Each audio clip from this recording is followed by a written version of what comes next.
Bismillahirrahmanirrahim. Bir soru şu namaz okuyakta imandan sonra namaz ediyor Müslüman doğanlar. Şu namaz bozayan zatlar var. Şunun birisi şu okan kıraatında yanlışsan bazı vakit namazın bozuluyor. Ulamalar zelletul kari diyordu. Kur'an okanın lagzişleri, iştibaları. Bu da söz bilen fasid ediyen zatlardan oluyor. Mesela bazı vakitlarda Kur'an'ın üstüne aslını yanlışarak okuyorsan, i'rab diyorlar da, harekat sekanat, zir zeberini de, iştiba okuyorsan, eğer manası ütkenmesen namazın bozulmaz. Doğru mekruh olur, yani namaz bozulmaz, namazın bolar. Kâne beyne zâlike kavâmâ dimeller, Kur'an'da kavâmâ. Kavâmâni kavâmin deyse, onun bir müşkili yok, manaları birerek.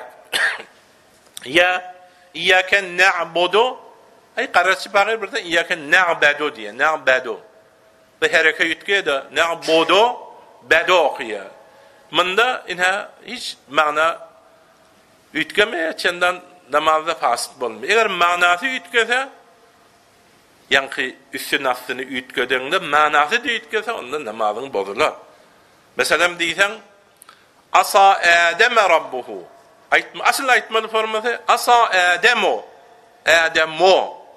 Adem'e taasib oldu Rabbehu. Hudayına diyeyim ben de. Sen ne mi diyorsun? Asa Adem'e Rabbuhu. Huday Adem'e asib oldu manası. Ters oluyordu. Huday Adem'e asib olmuyor ki. Adem Huday'a asib oluyor. Adem'e ta. Bunda manayı yütkese bu namazın bozulur. Bir harfin yerinde koysan birden. Manası yütkemese namazın bozulmaz. Mesela Evvabın yerine eyyab diysen. Evvab da geliyor da sonra eyyab ikisi de manası kayıtmak. Onda ya İyyâke nâbudin yerine ve İyyâke nâbudu diye de birden iştiba ediyor. Bunda mana yütkemeye bir nemede namazda fasit bulmaya sirate, saat bilen etmeli, sin bilen sirat ediyor. O da bir karahat manada yütkemtirmeye. Eğer bir harfin yerinde koyunda manası yütkese iki halatı var. Şu iki harfi birinden saylamak kıyın olmasa onda namazın fasit bolar. Mesela saat bilen ta yani salihat, amilus salihat Kur'an'da geliyor. Talihat diysen tay bilen ta bilen saati saylamak kıyın der ki. Değil mi deyip saylamayan? Onda namazın fasit bolar. Ama saylamak kıyın olsa zat bilen za yani. Zat bilen za biraz kıyınırak onu saylamak. Saat bilen sin yani biraz amlara kıyınırak. Onda da ekser olamalı. Şunu birbirine ütkötsen yine namaz fasit bolar deyiptir. Eğer bir harfi izafe etsen manası ütkemese fasit bolmaz. Mesela فَحَيُّوا بِأَحْسَنَ مِنْهَا اَوْ رُدُّوهَا da urduduha diye şunu. Rudduha diye bilmiyor. Urduduha diye. Kesin manası bir rekbim namazı fasit etmez. Ama bir harfi izafe edince manası yütkese onda namazı fasit eder. Eğer bir harfi kemezsen asli kelimeden kemezsen onda mana yankı namaz fasit eder.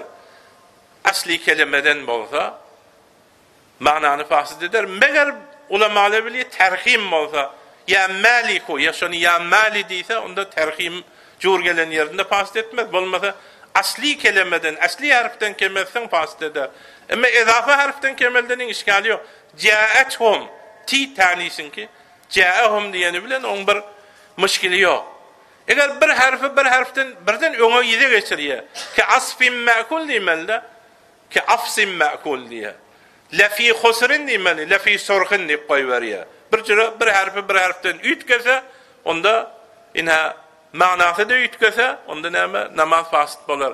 Bir kelimenin yerinde koysa, eğer şu koyun kelimesi inha Kur'an'da bar bolsa, veli mana ütkeyen bolsa, inna kunna fa'ilin demelde, bir işler encam veriyor. İnna kunna gafilin deyse.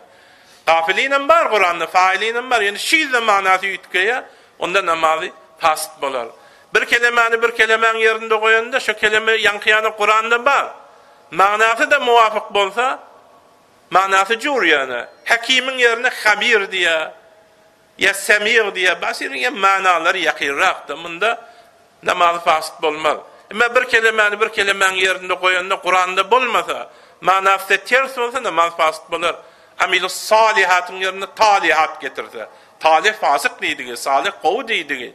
Ve bir kelemenin yerine gelip Kur'an'da da yok, yani manası fasık. Bir kelemenin yerinde koyup Kur'an'da da bolmasa, hatta manası jur bolsa namaz fasit bolmaya. Mesela taamul asim şuna okuymalı. Beli näme diýip taamul fajir. Ina bijra okuysa bunda ne Kur'an'da da yok taamul fajir diyen kelime. Beli manası ne de jur, onda namaz fasit bolmaya. Yani zelletul qari'ini men hulasasy aýtsam, yine de ulama bilmeli de, şun manasy ütkemeli diýek, manasy näjere garaşy bilmeli.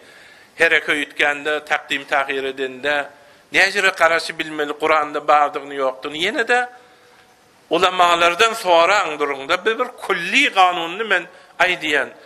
Derkul emden Kur'an'y galat okuymak kofr bile dura iştiba okuysan ol kafirçilik bizim kitaplarımızda.